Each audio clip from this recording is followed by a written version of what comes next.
दोस्तों सोचो, अगर एक बस भरी हो बच्चों से जो एक शांत से जंगल के रास्ते से गुजर रही हो, लेकिन वही रास्ता धीरे धीरे मौत की गलियों में बदल जाए। शुरुआत में तो बस एक पेड़ रास्ता रोकता है, पर किसी को अंदाजा नहीं होता कि असली खतरा तो अब शुरू हुआ है। इस बस में बैठे बच्चे नहीं जानते हैं कि उनकी मंजिल कोई स्कूल या फिर पिकनिक स्पॉट नहीं है, बल्कि एक ऐसा इलाका है जहाँ सालों पहले मिलिट्री रिसर्च हुई थी और अब वहाँ पर कुछ ऐसा जिंदा है जो इंसान बिल्कुल नहीं है। एक तरफ एक खतरनाक साइको किलर है और दूसरी ओर एक रहस्यमय मॉन्स्टर। अब सवाल सिर्फ इतना है कि क्या ये बच्चे जिंदा बच पाएंगे या इस अंधेरे में सब कुछ हमेशा के लिए खो जाएगा। तो चलिए दोस्तों, शुरू करते हैं आज की ये रोमांचक और डरावनी कहानी, जहां एक बस की सवारी बन जाती है मौत का सफर। Hollywood silver screen presenting shortcut. इस कहानी की शुरुआत होती है एक घने और अंधेरे जंगल से, जहां पर एक छोटा सा बच्चा किसी चीज से भागता हुआ दिखाई देता है। अब ये समझ पाना मुश्किल होता है कि वो डर के मारे भाग रहा है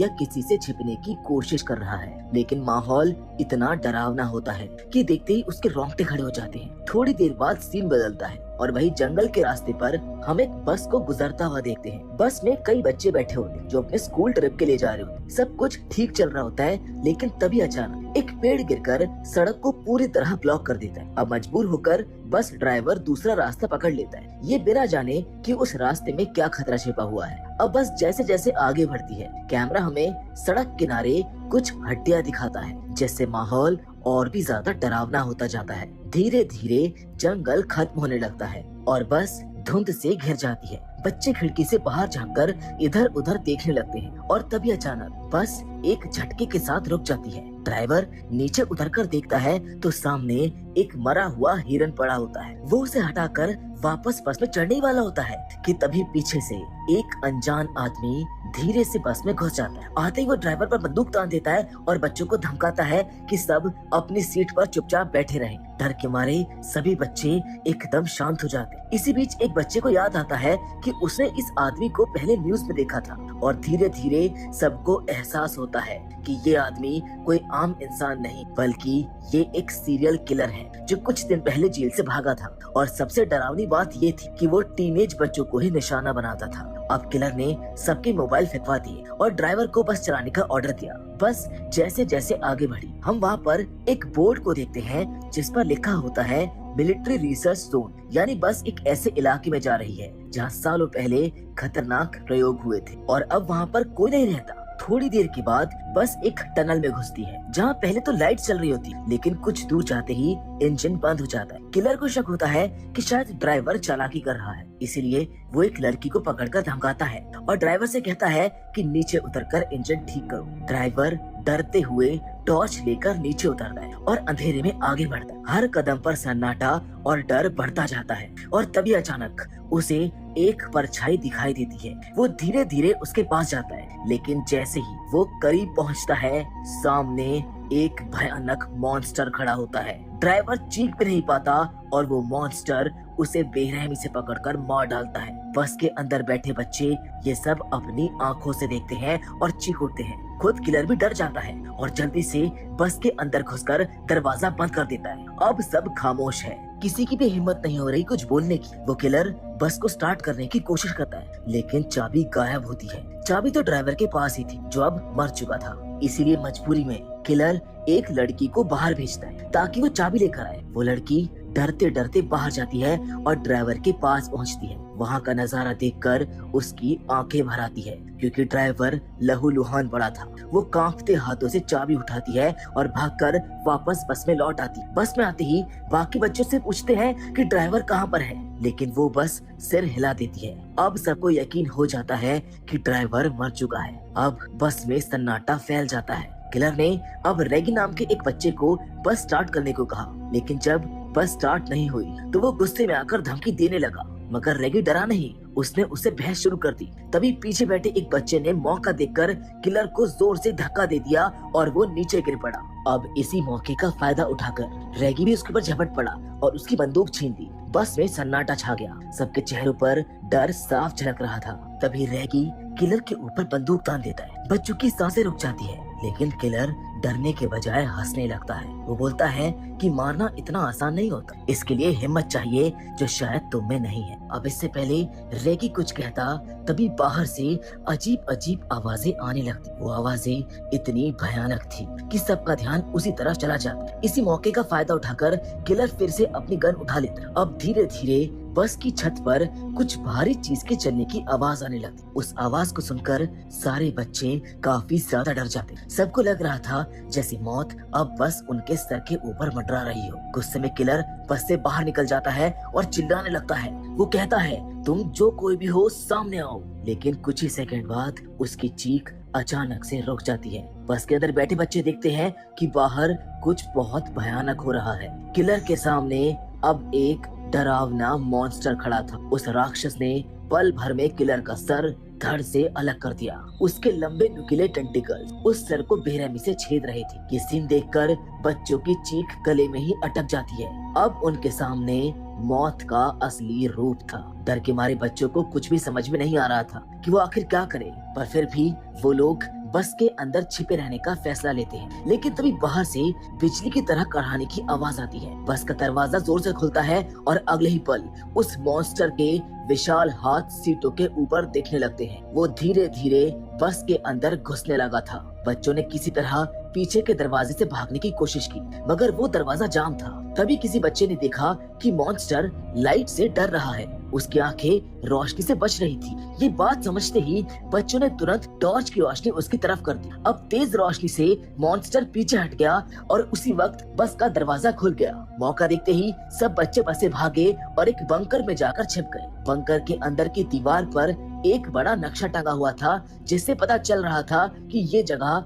दरअसल एक पुराना मिलिट्री बेस है। अब बच्चों को उम्मीद की किरण दिखती है। उन्हें लगता है कि अगर वो कंट्रोल रूम तक पहुंचकर शायद बिजली चालू कर दे तो हो सकता है कि रोशनी से मॉन्स्टर को दूर रखकर यहाँ से निकल सकते हैं। वो नक्शे के सामने खड़े होकर जल्दी से प्लान बनाते हैं कि कौन कहाँ पर जाएगा और कंट्रोल पैनल तक कैसे पहुंचा जाएगा। नॉलन उसके साथी पावर पॉइंट ढूंढने निकलते हैं, जबकि बाकी 3 बच्चे वहीं पर रुकते हैं। कुछ देर के बाद एक लड़की जिसका नाम क्विनी है, वो बोलती है कि उसको वॉशरूम जाना है। अब डर के कारण वो अकेले जाना नहीं चाहती थी, इसलिए रेगी उसको साथ लेकर चल पड़ता है। रास्ते में रेगी लगातार हंसी मजाक कर रहा होता है, लेकिन क्विनी कुछ नहीं बोल रही थी। और जब रेगी पीछे मुड़ता है तो वो दंग रह जाता है, क्योंकि क्विनी वहाँ से गायब हो चुकी थी। वो जोर जोर से उसका नाम पुकारने लगता है। सब लोग क्विनी को ढूंढने लगते हैं, जहाँ थोड़ी देर के बाद उन्हें क्विनी दिखती है, जिसके सामने वही भयानक मॉन्स्टर खड़ा था जो उसके ऊपर बस हमला करने वाला था। अब क्विनी को बचाने के लिए रेगी तुरंत एक मशाल उठाता है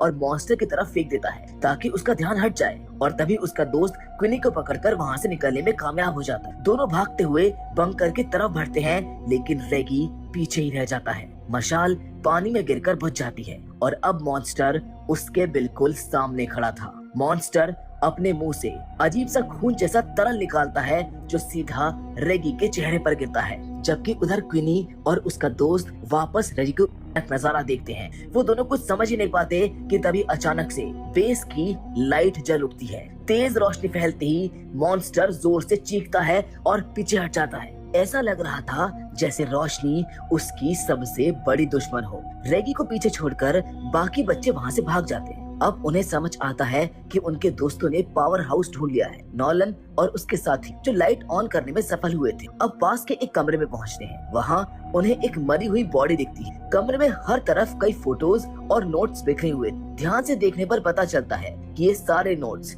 उसी डरावनी क्रिएचर से जुड़े हुए हैं। ऐसा लग रहा था कि किसी ने इस मॉन्स्टर पर लंबे समय तक रिसर्च की, लेकिन उसे खत्म करने में वो कभी सफल नहीं हो पाया। हालांकि बच्चों का असली मकसद रिसर्च करना नहीं था, वो बस किसी तरह से यहाँ से जिंदा निकलना चाहते थे। लेकिन तभी उन्हें दूर से किसी परछाई का एहसास होता है। वो तीनों डर जाते हैं और सोचते हैं कि शायद वही मॉन्स्टर वापस आ गया है, मगर जैसे ही वो साया करीब आता है उन्हें राहत मिलती है। वो दरअसल उनके अपने साथी थे। बाकी दोस्तों को देखकर ये सब भी खुश हो जाते हैं और तुरंत उनके पास दौड़ पड़ते हैं। लेकिन इनकी ये खुशी ज्यादा देर तक नहीं टिक पाती, क्योंकि सब देखते हैं कि क्वी की गर्दन पर गहरा घाव है और वहाँ से खून बह रहा है। ये देखकर सब घबरा जाते हैं। अब उनमें ये डर बैठ जाता है कि कहीं क्वी भी उस मॉन्स्टर से संक्रमित तो नहीं हो गई। कुछ लोग उसको साथ न रखने की बात करते, लेकिन बाकी बच्चे उसे छोड़ने से इनकार कर देते हैं। वो उसे अपने साथ रखते हैं और सच्चाई जानने के लिए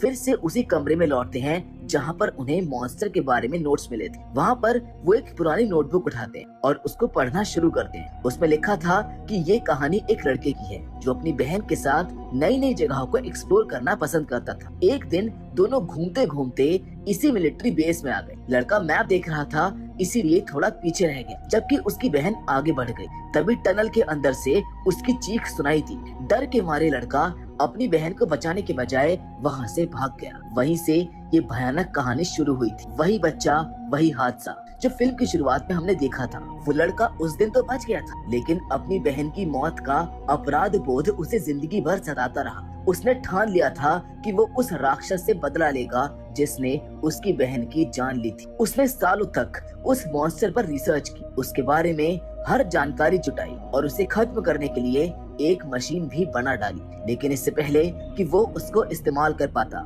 मॉन्स्टर ने उस पर हमला कर दिया और उसे भी मार डाला। उन नोट से बच्चों को ये भी पता चलता है कि वो मॉन्स्टर जिसका भी खून चख लेता है वो उसे जिंदा नहीं छोड़ता है। इसका मतलब ये हुआ कि कोई भी अब खतरे में है। सभी बच्चे अब चिंता में पड़ जाते हैं, लेकिन ये लोग हार मानने के बजाय ठान लेते हैं कि इस बार उस अधूरे काम को वो पूरा करेंगे। क्वी उनको रोकने की कोशिश करती है और कहती है कि मेरी वजह से कोई और खतरे में मत पड़ो, मगर उसके दोस्त उसको भरोसा दिलाते हैं कि वो उसे अकेला नहीं छोड़ेंगे। वो कहते हैं कि हम सब यहाँ से जिंदा बाहर निकलेंगे, जिसके बाद सभी एक दूसरे को गले लगाते हैं और मशीन को सक्रिय करने की तैयारी में लग जाते हैं। थोड़ी देर के बाद वो उस मशीन तक पहुँच जाते हैं जिसे उस वैज्ञानिक ने बनाया था और अब वो पूरी तरह काम भी कर रही थी। ये देखकर सभी के चेहरों पर उम्मीद लौट आती है। अब बस एक काम बाकी था, मॉन्स्टर को मशीन के सामने लाना। इसके लिए उन्होंने एक प्लान बनाया। क्वी के खून से सने कपड़े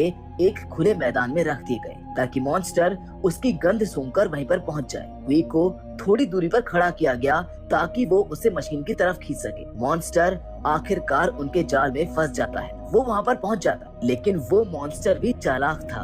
उसने क्वी के खून से सने कपड़ों को सूंघा और तुरंत समझ गया कि ये कोई चाल है। असली क्वी यहाँ पर नहीं है। उसी वक्त नॉलन को मशीन का ट्रिगर एक्टिवेट करना था, लेकिन किस्मत ने उनका साथ नहीं दिया। ट्रिगर वहाँ पर फंस गया। मॉन्स्टर अब गुस्से में सीधा क्वी की ओर बढ़ा, जिसके ऊपर वो हमला करने वाला था कि तभी नॉलन ने किसी तरह मशीन को चालू कर दिया। मशीन से तेज रोशनी निकली जो पूरे इलाके में फैल गई। मॉन्स्टर उस रोशनी को देखते ही डर गया और पीछे हट गया। इस मौके का फायदा उठाकर क्वी और उसके साथी तेजी से टनल की ओर भाग निकले। पीछे उनके बाकी दोस्त भी पूरी ताकत से दौड़ रहे थे। तभी उनमें से एक ने हिम्मत दिखाते हुए मॉन्स्टर के पेट पर एक जोरदार वार कर दिया, लेकिन उस वार से मॉन्स्टर पर कोई भी असर नहीं हुआ, जिसको देखकर सबको समझ आ गया था कि इस भयानक जीव से लड़ना बेकार है। बस किसी तरह यहाँ से बच निकलना ही एकमात्र रास्ता था। बच्चे मशाले जलाकर आगे की ओर भागते रहते हैं, लेकिन मॉन्स्टर उनका पीछा करता है। लड़कियां किसी तरह टनल से पहले बाहर निकल आती हैं, जहां बाहर आकर वो थोड़ी राहत महसूस करती है। लेकिन जैसे ही वो पीछे मुड़कर देखती है, उन्हें एहसास होता है कि उनके बाकी के दोस्त पीछे छूट गए हैं। और तभी अचानक से मॉन्स्टर वहां पर पहुंच जाता है। वो मॉन्स्टर ठीक उनके सामने खड़ा था, लेकिन रोशनी की वजह से वो बाहर नहीं आ पा रहा था। इसी बीच उनके तीनों साथी पीछे से वहां पर पहुंच जाते हैं। उन्होंने बिना समय को गवाते हुए मॉन्स्टर पर आंख फेंक दी और देखते ही देखते वो राक्षस आग की लपटों से घिर गया और तड़पने लगा। अंत में वही हुआ जो ये बच्चे चाहते थे। मॉन्स्टर जलकर खत्म हो गया। उनका प्लान आखिरकार सफल हो गया। उन्होंने न सिर्फ अपनी जान बचाई, बल्कि उस राक्षस के आतंक का हमेशा के लिए अंत कर दिया। इस कहानी के आखिर में बच्चे अपने ड्राइवर को याद करते हैं, जिसने शुरुआत में उनसे एक सवाल पूछा था कि ऐसी कौन सी चीज है जो हर मुसीबत में इंसान को बाहर निकाल देती। उस वक्त किसी के पास जवाब नहीं था, लेकिन अब उनको एहसास होता है कि इसका जवाब सिर्फ एक था, जो था हिम्मत। हिम्मत ही वही चीज है जो इंसान को सबसे अंधेरे और डरावने हालात में भी संभाल कर रखती। ड्राइवर तो अब इस दुनिया में नहीं था, लेकिन मरने से पहले वो बच्चों को ये सबक सिखा कर गए, जिसके साथ ये कहानी यहीं पर खत्म हो जाती है। तो दोस्तों, ये थी बस के एक सफर की डरावनी कहानी, जहाँ कुछ मासूम बच्चों ने एक खूंखार मॉन्स्टर और साइको किलर दोनों का सामना किया। शुरुआत में जो रास्ता सिर्फ एक मोड़ जैसा लग रहा था, वही उनकी जिंदगी की सबसे बड़ी परीक्षा बन गया। लेकिन इन बच्चों ने दिखा दिया कि डर कितना भी बड़ा क्यों ना हो, अगर हिम्मत कायम रहे तो जीत पक्की है। इस कहानी ने हमें एक और बात सिखाई है मुश्किलों में, कि जब भी मुश्किलें सामने आए भागो मत, उनका सामना करो, क्योंकि असली ताकत इंसान के अंदर ही होती है। अगर आपको ये कहानी पसंद आई हो तो इस वीडियो को लाइक और शेयर जरूर करें। बाकी फिलहाल आज की इस वीडियो में बस इतना ही, लेकिन हमेशा की तरह हम आपसे जरूर मिलेंगे, और वो भी एक और नई इंटरेस्टिंग कहानी के साथ। पर तब तक के लिए धन्यवाद।